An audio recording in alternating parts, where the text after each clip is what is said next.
and welcome to another video. In this video, we are continuing off our tea diorama by making the base her landscape.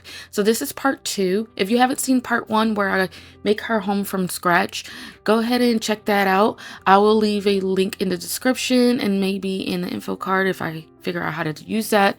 And you can go ahead and check out part 1. So the first thing I do was varnish the wood slice that her home will go on, and that the whole landscape of her area will go on. I do that because the wood slice does tend to shed and it breaks apart a little bit. The edges are quite brittle. So I'm hoping to reduce that type of mess when moving her diorama around. And then I go ahead and put a base color on there. I put green because this is going to be the outside. And hopefully that will also help reduce any sparse areas, reduce the obviousness of it being sparse. So if there's any patchiness, hopefully the base green will make it look like it blends in. And then I'm flocking it with some static grass. Now at one point I do remember telling myself the next time I do static grass I would do it outside, and apparently I forgot. I tried to use a box to minimize the mess, but it still went anywhere. So if you do try static grass, I highly recommend you doing it outside unless you have some enclosure that you do your static grass with. Then that would be super helpful, but I don't have that. So the next thing I work on is the tree. I start with building the armature, and then I bulk it out with some aluminum foil so that the tree is not too heavy and fully encompassed with clay. And I do end up changing this later. I don't think you will see this in the video, but I do cut off the roots at the bottom. I'm not saying that people can't make it work with the tree and landscape, but since my area was such a small space, it did help to just cut off the roots. It also helped to just glue it down a little bit more evenly. So I do end up doing that. And now you see me just putting the clay on. It doesn't have to be perfect. It's a tree, and that's great. I love projects where they do not have to be perfect because it allows you to just get in there. It allows you to be faster, and you know, the imperfections, it's what makes it. So I go ahead and texture the tree. I put a lot of deep grooves in there.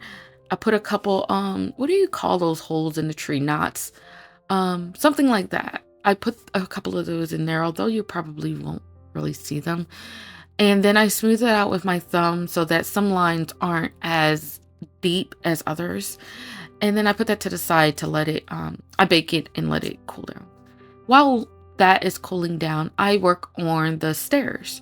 Now there's a reason I wanted to make it detachable. I wanted to add lanterns to these stairs, and so I can remove it to replace the batteries or just to turn it off when I'm not using the lights. So I build the lanterns by putting some clear frosted beads on there, and you see me testing it out here. It already looks good, and I was just going to leave it like that, but then I thought, I can make these look a little bit better. Months ago, like earlier in the year, I collected acorns. I baked them so that, you know, they wouldn't have bugs in it and stuff like that. And then I thought, I could put acorn caps on these lanterns and make them acorn lanterns. And I thought that was super cute, and I loved how it turned out. So I think it's like a great addition piece to her home. Next, I believe I am making the mailbox. Yes, I am. Now, granted, there are going to be a couple pieces in here that are not up to scale. Making miniatures for me, this is still new and it's a little difficult. I'm still trying to figure out what glues I like, what materials I like, and the scaling is quite hard because sometimes I just want to add elements that you can actually see. And if I were to make it true to scale, they would be super tiny to make it make sense. So I didn't do that. I think with my dioramas, I just want it to look like, I want it to make sense. So some of it is going to look off, some of it won't. For example, these, the fence, I did not want to make like these fences. So I purchased a mold, and it obviously is going to be too small, but I just put it on there for character. And then the mailbox is going to sit on there, and the mailbox is going to look super huge. So let's just call it character. And the fact that Oak is making this and everything is made from scratch, that's what we're gonna go with. Now, earlier you may have saw that there was some smaller rocks on her path. I was trying to do a gravel path. I didn't like how it was coming out. I've never done one before, and I didn't like how I was doing it. So I removed all the rocks and decided, let me put some sand and make it like more of a patchier gravel path, if that makes sense. So you'll see more of that later. And a lot of this was like trial and error. I did look up some videos for certain things, but not everything. I kind of just wanted to wing it. And here's where you see me put the tree down, and I cover all the seams with reindeer moss. So I use a variety of grass, the flocking one, some patches, and then I use reindeer moss and like regular moss. I forgot what you call the puffier moss. So yeah, and then I went ahead and scraped off excess sand and put more flocking down so it could look patchy. And I'm using the other type of moss to make the tree and try to just bulk it out to make it look good. And now I'm going to go ahead and create a tree stump because I do want to use this diorama in photos and for my Instagram and stuff like that. And I can see me using the tree stump to lay certain things on it from time to time. So I do want to include that in her landscape. Oh, yeah, there goes the mailbox. And as you see, I'm going to put it on and you're going to see the scale is off, but we're just going to ignore that because everything is like charming. We're going to go with that. And then I do put moss on the mailbox so that everything looks a tad bit disheveled, like a little bit overgrown, but not too overgrown where it's like out of control. Now back here, I do have a reason why I put some of these faux plants the way I did. I do plan on extending this to be more like a story. And so these plants are hiding a path that leads into a forest. So at one point, I do want to create a forest so that T and Oak can travel on and do their little adventures.